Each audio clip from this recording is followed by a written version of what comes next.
Bien, vamos a hablar de la última parte del tema de equilibrio. Déjenme presentar.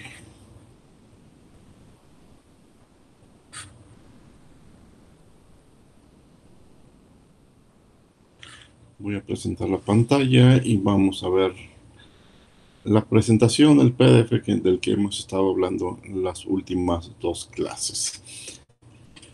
Nos hace falta bueno, aplicaciones de equilibrio de fase.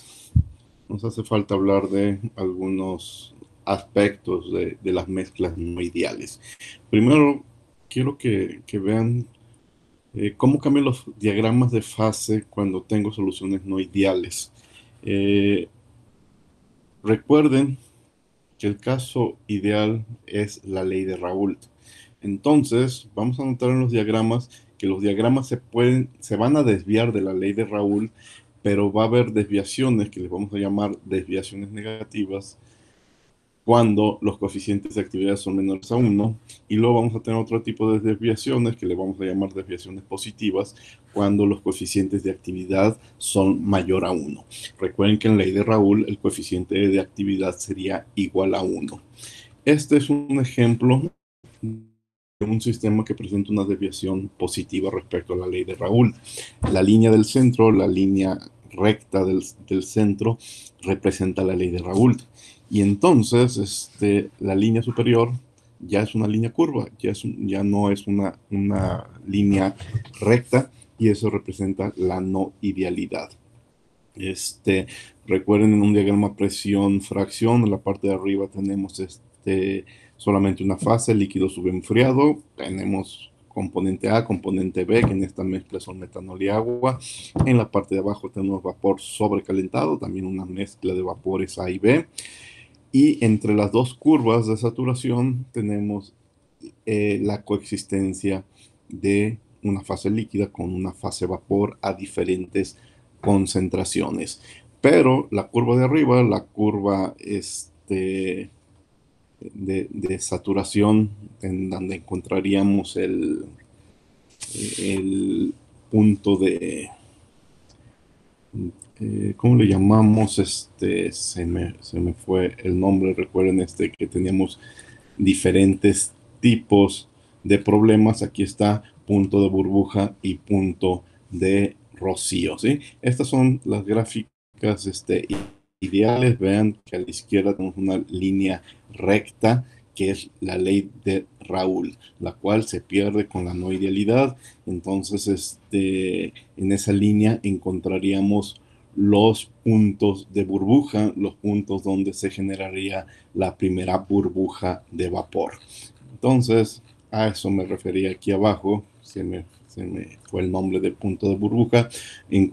Cuando alcancemos cualquiera de esos puntos en la línea superior, tendremos diferentes puntos de burbujas a las condiciones del problema. Podría ser en función de las concentraciones a diferentes presiones. Y abajo vamos a tener los puntos de rocío en el que se suelta la primera gota líquida. En medio, los equilibrios líquido-vapor. Pero nos estamos desviando, en este caso, una desviación positiva respecto a la ley de Raoult. Si graficáramos energías de Gibbs, ¿qué es lo que encontraríamos? Si estuviéramos en la zona inferior, en la zona de líquido subenfriado, fíjense que las curvas de la energía de Gibbs no se cruzarían. La G de vapor está por encima de la G de líquido. Entonces, ¿qué es lo que sucede? Sucede que tenemos líquido porque la G tiene un valor mínimo para el líquido, y eso es lo que se va a presentar, no vapores. En cambio, en la zona de arriba, en la zona de vapor sobrecalentado, tenemos vapores porque la función G para el vapor minimiza los valores, ¿sí? Las G para los líquidos siempre son mayores, por eso no encontramos líquido en la parte de arriba. Pero en la parte del medio tenemos en diferentes puntos, en diferentes condiciones, cruces. Se cruza la función G de vapor con la función G de líquido, y en esos cruces pues tenemos una mezcla líquido-vapor. ¿Con qué concentración? Si extendemos lo que se llama la ley de la cadena, vamos a encontrar la concentración líquida y la concentración vapor de esta mezcla. Y esta es lo que se llama la línea de coexistencia para una mezcla en particular. Pero implica función de la energía de Gibbs que se encuentran, que son iguales, las energías de Gibbs son iguales en un punto en particular. Bueno, el siguiente tema es la presencia de azeótropos. Una mezcla azeotrópica es una mezcla líquida de composición definida. Una mezcla líquido-vapor de composición definida. Es decir, uno o más de los compuestos presentes en la mezcla que hierven a temperatura constante, que se comportan como si estuvieran formados por un solo componente, por lo que al hervir su fase vapor tendrá la misma composición de la fase líquida. La fracción vapor y la fracción líquida son iguales para uno de los componentes y eso lo llamamos tener un azeótropo.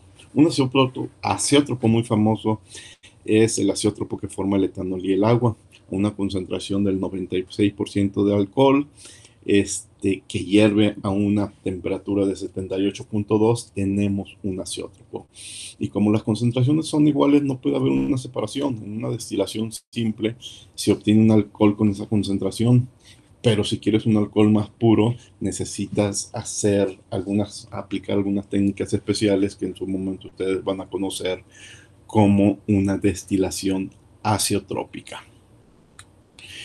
Los azeótropos pueden ser de punto de ebullición máxima o de punto de ebullición mínima, ¿sí? Dependiendo si el azeótropo que hierve lo hace a una temperatura máxima o mínima, pero máxima o mínima respecto a qué. Vean este par de comportamientos. El azeótropo en la primera gráfica de cloroformo contra hexano y hexano lo tenemos en la parte de abajo.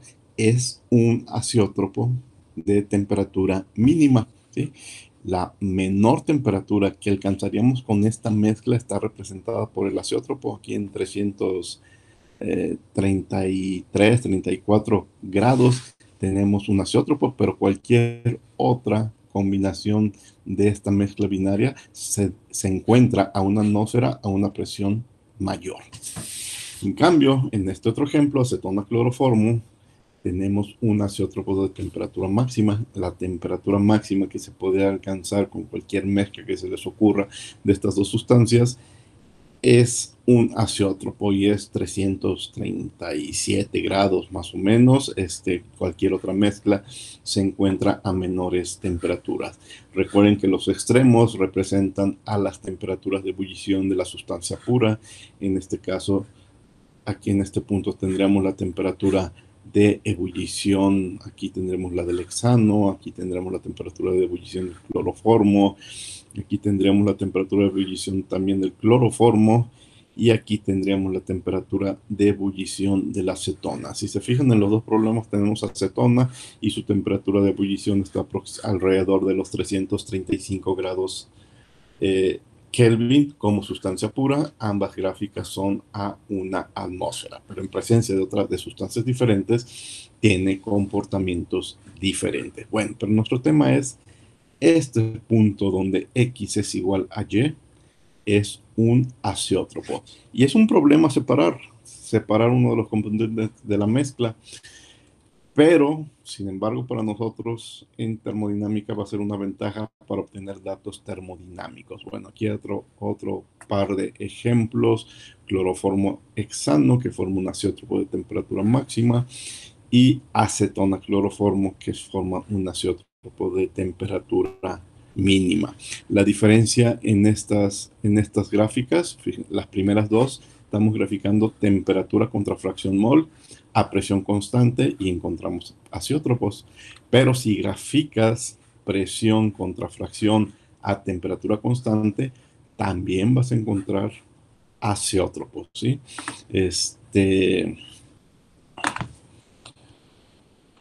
Son azeótropos que podrías conectarlos en las dos gráficas, pero dependiendo tu proceso, si estás moviéndote a presión constante o temperatura constante, pues va a ser uno u otro el que te afecte.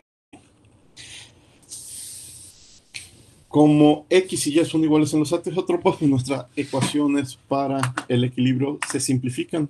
Estoy eliminando X de un lado y Y del otro lado. Entonces, en el azeótropo, la presión por el coeficiente de actividad de la sustancia A por su presión de saturación son iguales, ¿sí? Y eso nos ayuda para encontrar coeficientes de actividad de una forma relativamente simple. En el, podemos aprovechar los azeótropos para tener coeficientes de actividad nada más con sustituyendo datos de presión de saturación que ya saben que los obtenemos fácilmente con la ecuación de Antoine. Vean este ejemplo del Koreski. Es una mezcla binaria dioxano-agua y tiene un azeótropo en punto 554, la fracción mol para dioxano. La presión de punto 223 bares. Vamos a aprovechar que hay un azeótropo para calcular los parámetros de la ecuación de Margules de dos sufijos. ¿Cómo lo hacemos? Pues el coeficiente de actividad es la presión entre la presión de saturación, y si tenemos el coeficiente de fugacidad, pues entonces despejamos la A de la ecuación de Margules, ¿sí? Y luego, bueno, pero también podemos tener fácilmente el coeficiente de actividad de B.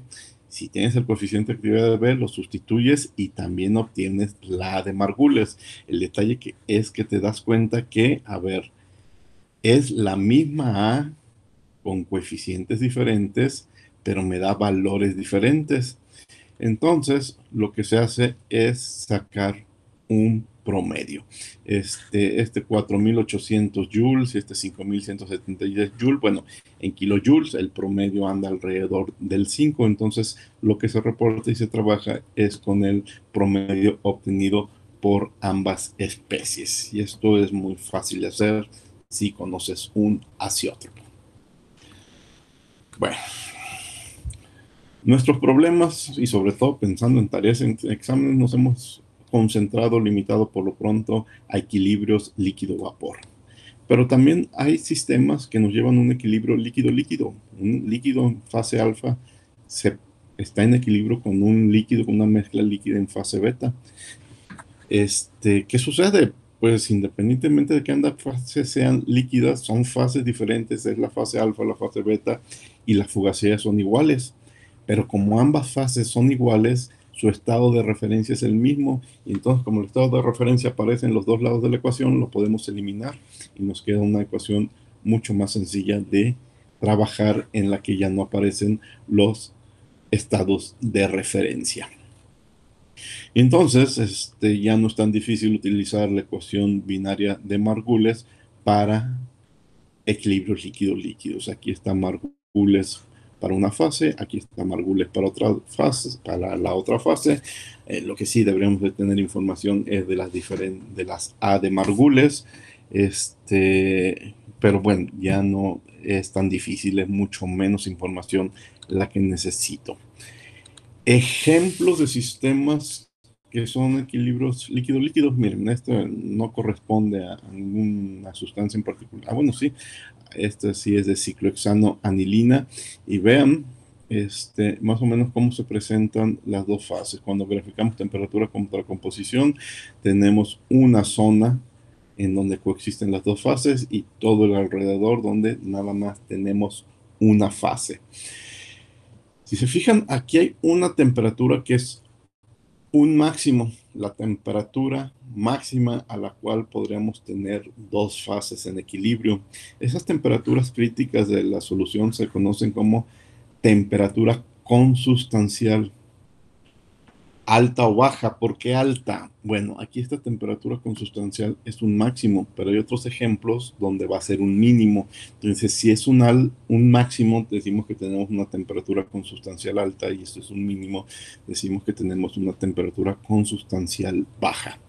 Vean aquí un ejemplo de una temperatura consustancial baja, ¿sí? Y bueno, aquí esta gráfica nos dice cómo el parámetro de Margules A es una función de la temperatura, pero aquí tenemos un mínimo que se le llama temperatura consustancial, en este caso mínima. Hay ejemplos en donde se pueden tener dos zonas de equilibrio de las dos fases. Es decir, aquí tenemos una primera zona con una temperatura consustancial mínima, pero tenemos una segunda zona más adelante con una temperatura consustancial máxima, ¿sí? Y alrededor que tenemos nada más una fase, ¿sí? Que habría que analizar si bueno, no tenemos nada más una fase, pero sí tenemos que analizar si tiene que ver con alfa o tiene que ver con beta. Este, o se podrían cerrar las curvas. Aquí tenemos una temperatura consustancial máxima y tenemos una temperatura consustancial mínima, pero es una sola zona con dos fases y alrededor una sola fase. Recuerden que la fase está formada por dos sustancias en estos ejemplos. Podríamos tener también, extendiendo el problema, equilibrios vapor líquido alfa y líquido beta, es decir, la presencia de un líquido beta inmisible con un líquido alfa. Tanto alfa como beta está formada por la sustancia 1, 2, 3, el número de sustancias que tengas. En nuestros ejemplos van a ser dos sustancias, pero también están en equilibrios con una fase vapor formada por las mismas sustancias, a una temperatura y a una presión. Un ejemplo, este es un diagrama clásico y tenemos un poco de todo. Tenemos un azeótropo, ¿sí? Tenemos una temperatura consustancial máxima. Tenemos una zona en donde están en equilibrio dos fases líquidas. Del lado izquierdo tenemos una de las fases líquidas, del lado derecho tenemos la otra fase líquida. En la parte de arriba, toda esta zona en la parte de arriba también tenemos una sola fase líquida. En la parte de arriba solo tengo vapor. Quiero decir que en esta zona, que es en este caso bastante reducida, tengo equilibrios líquido-vapor, pero una sola fase líquida con vapor.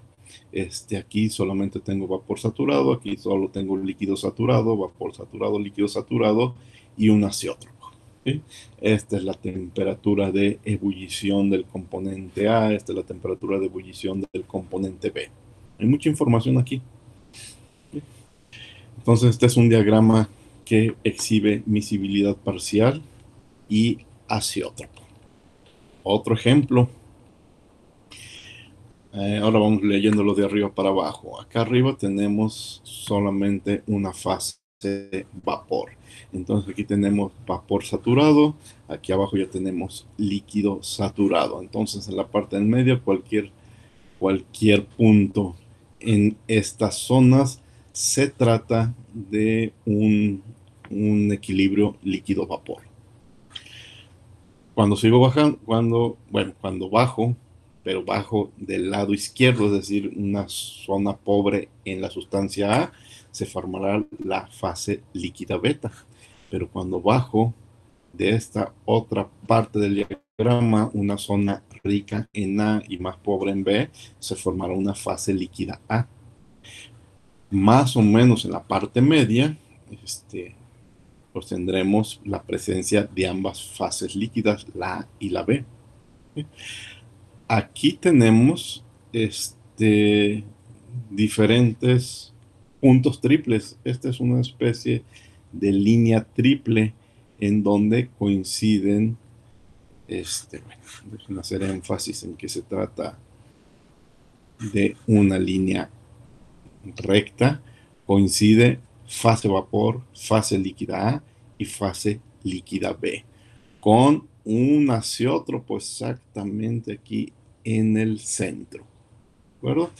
Entonces, cualquier punto en esta zona, dos fases líquidas, una fase líquida, equilibrio líquido-vapor con líquido alfa, equilibrio líquido-vapor con líquido beta, solo vapor, azeótropo y equilibrio líquido vapor líquido, presencia de líquido alfa, beta y el vapor.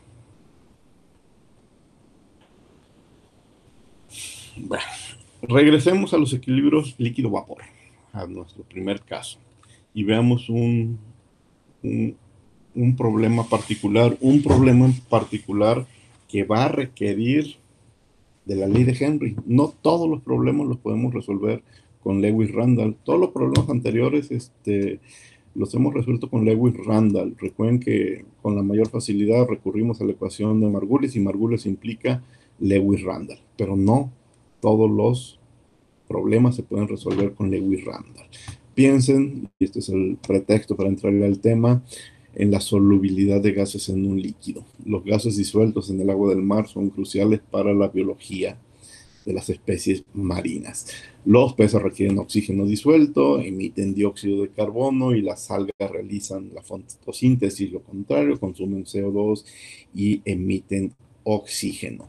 Imagínense que en un problema en esas condiciones queremos calcular la cantidad de oxígeno disuelto en agua en un sistema que se encuentra a un bar de presión de 25 grados centígrados. Tenemos toda la información del oxígeno, sus temperaturas críticas.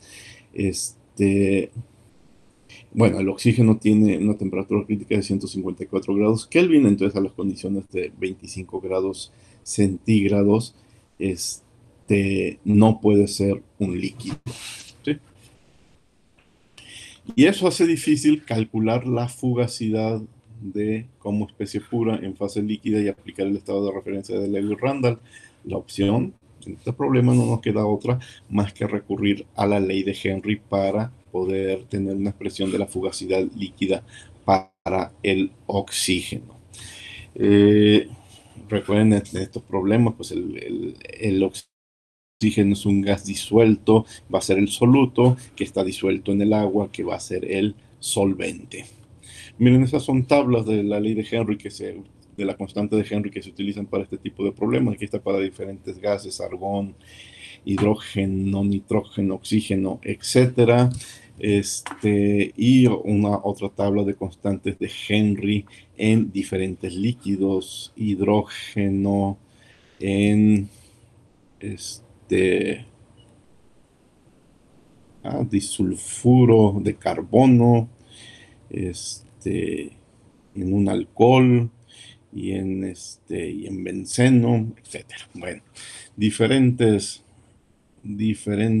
mezclas, diferentes constantes de Henry, pero algo muy importante, todos estos datos a 25 grados centígrados. Bueno, la tabla 8.1, dirán en qué está, en agua, ¿sí? Aquí todos los gases, pero en agua. Aquí fueron pocos gases, pero en otras sustancias. Pero 25 grados centígrados. Recuerden, en el capítulo anterior vimos que si estamos a diferentes temperaturas o presiones podemos corregir la constante de Henry. Miren, y estas son unas gráficas que nos muestran cómo la constante de Henry es una función importante de la temperatura, ¿sí? De 20 a 100 grados, cómo varía la constante de Henry del oxígeno y del nitrógeno, en nitrógeno y oxígeno disuelto en agua. Aquí está en agua. Bueno, la cosa es que no hemos resuelto ningún problema con la ley de Henry. Las fugacidades obviamente en equilibrio son iguales, pero ahora la parte líquida queda en función de la fugacidad del coeficiente de actividad obtenido con la ley de Henry y no de la presión, sino de la constante de Henry. La parte vapor es similar a la que hemos tratado en ejemplos anteriores. El caso más sencillo. El caso más sencillo es un sistema binario soluto A disuelto en un líquido solvente B. La mezcla gaseosa, gas ideal, ¿sí? Y la parte líquida, fíjense, el soluto sigue ley de Henry, pero el solvente sigue Lewis Randall, ¿sí? Cuando yo hago un balance para A, necesito la ley de Henry, porque es el soluto. Pero cuando la hago para B, que es el solvente, necesito presión de saturación. Entonces juego con los dos criterios, algo que tampoco no habíamos visto. Cuando sumamos la presión total, pues una parte queda en función de ley de Henry y otra parte queda en función de presión de saturación, también cuando despejamos las fracciones mol. Es una opción. Si hay suficiente soluto en el líquido, las interacciones AA y las AB se vuelven importantes para calcular la fugacidad de la fase líquida. Entonces tenemos que tomar en cuenta la no idealidad del líquido. Y ese es el otro nivel de complicación que hay que tomar en cuenta. Las interacciones en el cálculo de las fugacidades. Otro caso. Si aumenta la presión, si la presión ya empieza a ser importante,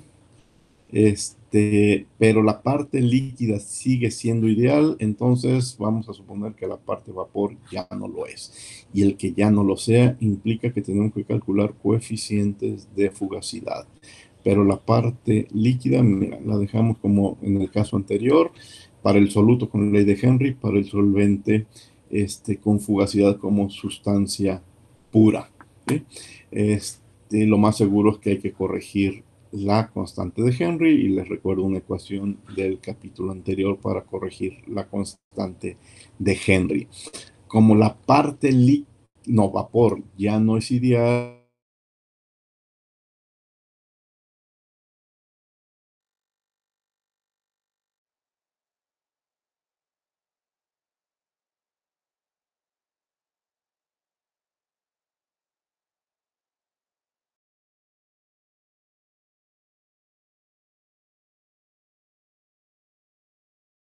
par de ecuaciones. La primera es un poco más complicada,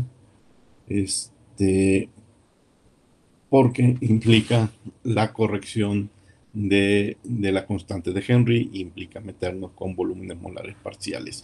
Pero esta que implica la corrección de Poynting es un poco más sencilla, lo único que necesito son valores del volumen específico de la sustancia B. Perdón, dejen regresar a la presentación. Último caso, quizás el más complicado. La mezcla líquida no es ideal tampoco, ¿sí? Entonces debemos incluir los coeficientes de actividad. Entonces, si comparan este par de ecuaciones con las anteriores, es que ya tuvimos que meter los coeficientes de actividad.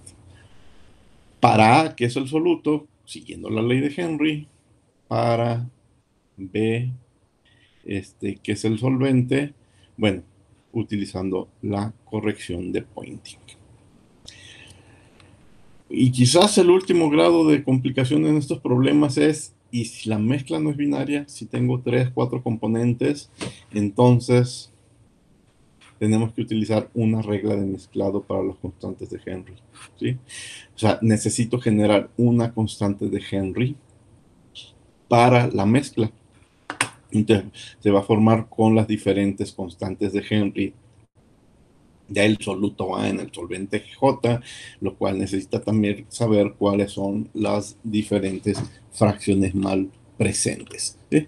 Y aquí, bueno, este ejemplo ya no lo voy a platicar, es un ejemplo resuelto del Koreski, pero simplemente para aprovecharnos de la ley de Henry para calcular la concentración de oxígeno en un ambiente de oxígeno diluido en agua líquida a 25 grados centígrados. Este ejemplo tiene que ver sobre todo con el problema pretexto, con lo primero y no tanto con los cálculos de fugacidades. Quizás este es el último nivel de dificultad que vamos a platicar. Si tenemos mezclas multicomponentes, tenemos que utilizar una regla de mezclado para las constantes de Henry y una regla de mezclado para las constantes de Henry del soluto A, ¿sí? Porque hay que sumar para diferentes solventes J, ¿sí? Bueno, como se dan cuenta, todo esto más que nada es simplemente una exposición para que se den cuenta los diferentes tipos de equilibrios que se podrían encontrar. Prácticamente, bueno, no prácticamente, todo alrededor de los líquidos y los vapores. Todavía tendríamos que hablar de la presencia de sólidos, equilibrios con sólidos, pero sobre todo, miren, en caso de sólidos, el problema clásico es el de las aleaciones, diferentes fases sólidas presentes en un sistema. Pero bueno, ya les había adelantado que esa parte de cálculos de fugacidades para sólidos es algo que no entra en este curso. Con esta presentación terminamos el tema de las aplicaciones en el equilibrio de fases. Les insisto, la parte importante en cuanto a problemas que hay que revisar, problemas ejemplos que hay que resolver, tareas que hay que hacer, son sobre todo hasta los temas que vimos en la clase anterior, la clase del lunes, con ecuaciones de Margules de dos sufijos, o cuando mucho ecuaciones de Margules de tres sufijos. En las tareas ustedes tienen algo ahí con ecuación de Wilson, creo, pero hasta ahí llega los temas a los que debemos de dar importancia para el examen. Cualquier pregunta sobre esta presentación, ya saben, en el chat de Google. Muchas gracias por su atención y nos encontramos la próxima clase, ahora sí en una sesión en sincronía con ustedes para poderles hacer preguntas y que me cuestionen cualquier duda sobre el tema. Ojalá, si hay alguna duda con esto, utilicen el chat. Que estén bien. Hasta entonces.